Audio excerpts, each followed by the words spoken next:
This is the Panasonic Leica Summilux 15mm f1.7 prime, and it's pretty dope. This is one of the smallest, if not the smallest, Panasonic Leica primes for micro four thirds, and my particular copy has been well loved.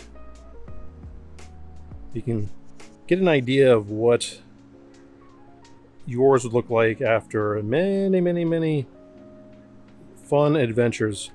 It holds up quite well. The first time I encountered this lens, or a prototype, is when the GM1 was about to launch. I shot the ad campaign for Panasonic North America, which was a series of cinemagraphs and stills, and I thought this little camera was so dope. But I was like, what it really needs is some sort of small, just really rad prime. And then I saw this, and I was like, I'm pretty sure that this was designed with the intention of being on this, the GM1. However, it also works good on the G9 as well. What I like about this pairing with the GM1 is that it's small, it's highly functional with the aperture control ring. You've got your autofocus, manual focus switch on the back, which helps with the GM1's minimal controls. And between this lens and this body, with the kit lens that comes with the GM1, the 12 to 32, you really got yourself a portable rock star of a kit. Now, if you are all in with Lumix, then using the 15 in addition to whatever other lenses you have with a camera like the G9 is also a rad combo.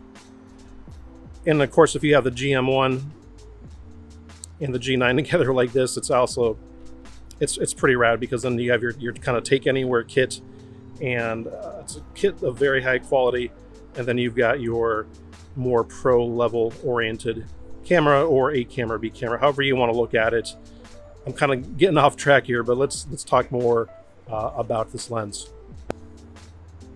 Using the lens on any Lumix camera, you get full control of the aperture ring. Sadly, it does not work with Olympus cameras. I don't know specifically why, but it just does not. But it's really handy, especially like in this case for a very odd holding one-handed operation. But it's got a really good feel. And the lens works also very good for video as well.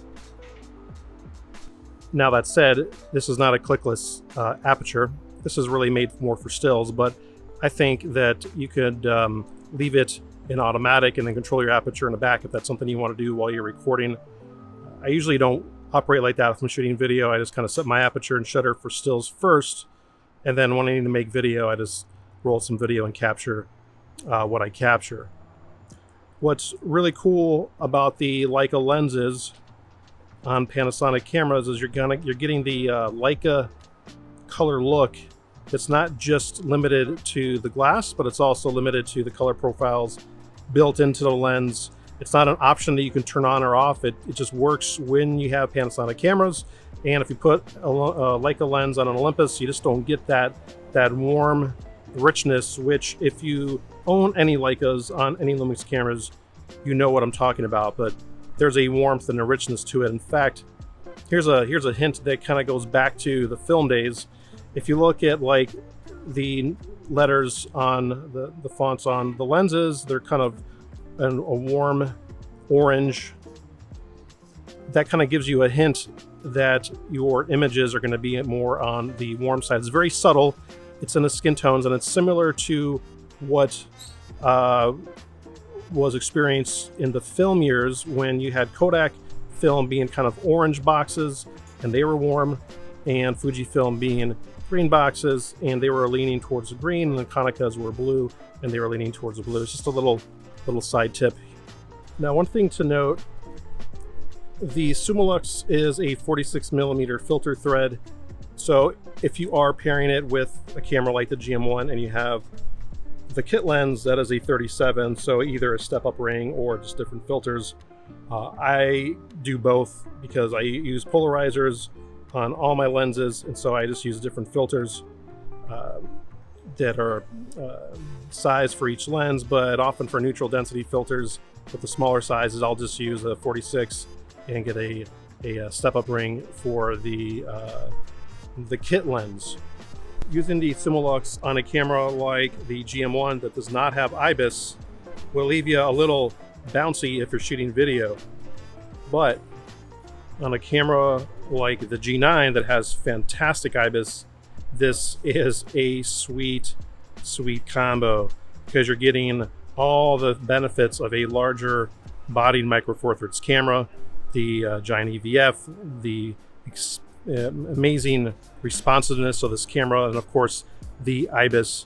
So here you got a really, really dope camera. In fact, when I asked my friend at Panasonic to send me a loaner, this is what I asked for because I knew that this would be a pretty rad kit to use. Because here you got the 12-60, which I'll put up in a separate video, which is great because it's got IBIS and whatnot, and then you got the nice small prime, so if you want to shrink down and go lighter, you can do that. So now a natural comparison would be to the Olympus 17-1.8. Well, guess what? I've got one in my trusty Tenba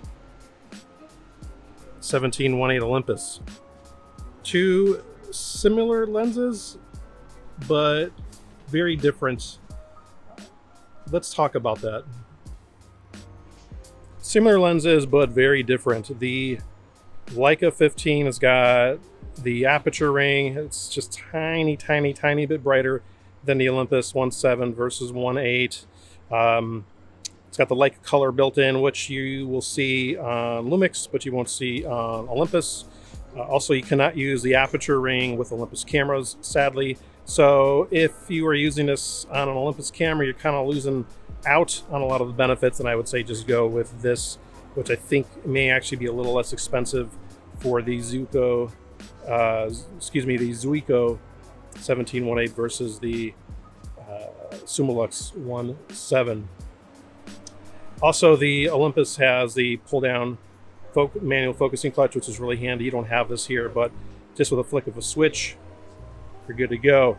You're probably asking me, well, what about image quality? Well, image quality on these is kind of splitting hairs. I mean, they're both really good. I can't tell you that one is more sharp than the other. They're both pretty sharp lenses.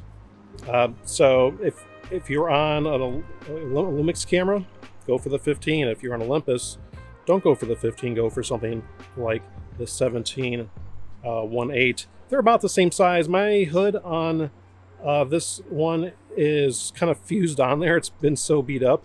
And again, just a testament to the durability of this little lens. But if you kind of ignore the hood and you look here, they are about the same size. I've done a lot of work with the Summilux 15. I've not with the Olympus yet, but initial impressions of this lens is pretty good, and I don't see a huge difference between this one or this one. So that is a natural comparison that I think most of us would want to know. Overall, the Lumix Summilux 15-1.7 is a lens that if you are using a Lumix body, this needs to be in your bag. There is simply no other Leica lens this size. It is a beautiful lens. It is well built and it is very sharp. If you want to see photos from this in a little more detail, head on over to my Instagram. I'll link below and you can see more photos. I've done some street shooting with it and it's a ton of fun. If you dig the video, thumbs up, and if you want to see more, subscribe. I will talk to you guys next time.